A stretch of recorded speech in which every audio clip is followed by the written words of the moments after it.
अस्सलाम वालेकुम dear students, I hope you are fine and doing well. आज का जो हमारा पहला लेक्चर है लीनियर अलजेब्रा के कोर्स सिलेबस के बारे में, यानी कि जो कोर्स आपको पढ़ाया जा रहा है इसमें वो कौन कौन से टॉपिक है जो हम कवर करेंगे। तो इस सिलेबस जो लीनियर अलजेब्रा है, इसका जो सिलेबस है इसको हम डिवाइड करते हैं तीन पोर्शन में। पहले पोर्शन में हम मैट्रिसेस और डिटरमिनर्स की बात करते हैं। जैसा कि अगर आप देखें तो ये हमारा पहला कोर्स के जो टॉपिक्स हैं उसमें मैट्रिसेस एंड डिटरमिनर्स शामिल है। Matrices are nothing, these are just n dimensional array. It may be rectangular, it may be square, and determinants is nothing, it is just uh, basically map any square matrix into a real number। तो यानी कि हर एक matrix के corresponding square matrix को ये map कर देता है रियल नंबर के ऊपर, एक वैल्यू के ऊपर, तो हम इसको डिटरमिनेंट बोलते हैं।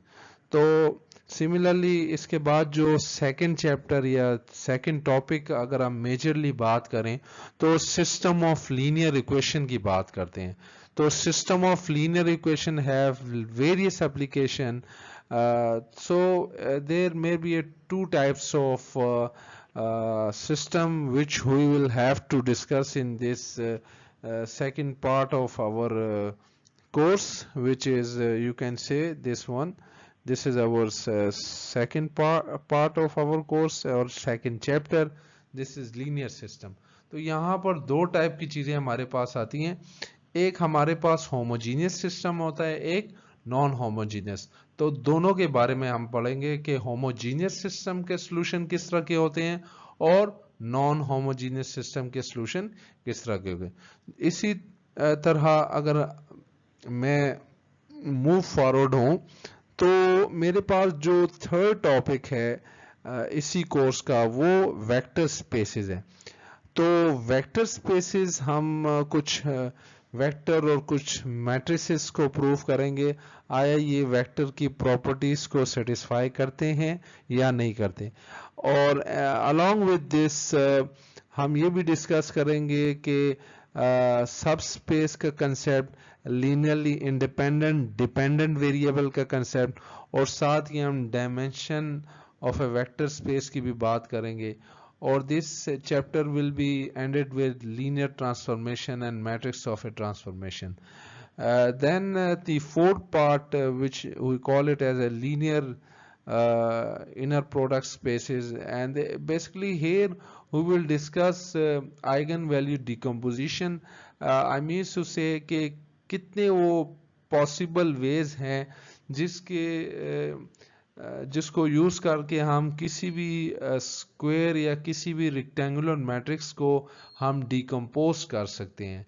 सो मेजरली हम इस चैप्टर के अंदर ये चीज पढ़ेंगे कि मैट्रिक्स डिकम्पोजिशन के कौन कौन से प्रोसीजर हैं।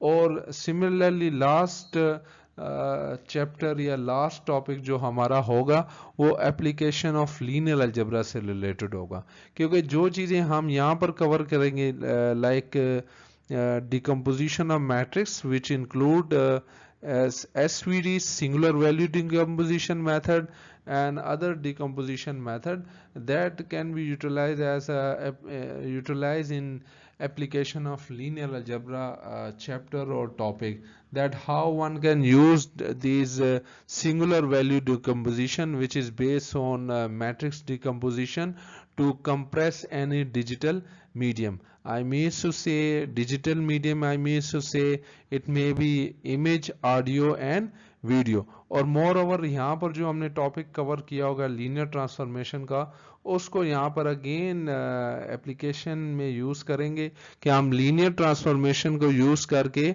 हम encoding decoding of any digital message या any digital message which is in the form of bits, हम किस सोर्स को इनकोड एंड डिकोड कर सकते हैं। तो ये हमारे मेजरली 4 टॉपिक हैं जो हम इस कोर्स के अंदर कवर करेंगे। टिल देन, अल्लाह हाफिज, may Allah bless you all.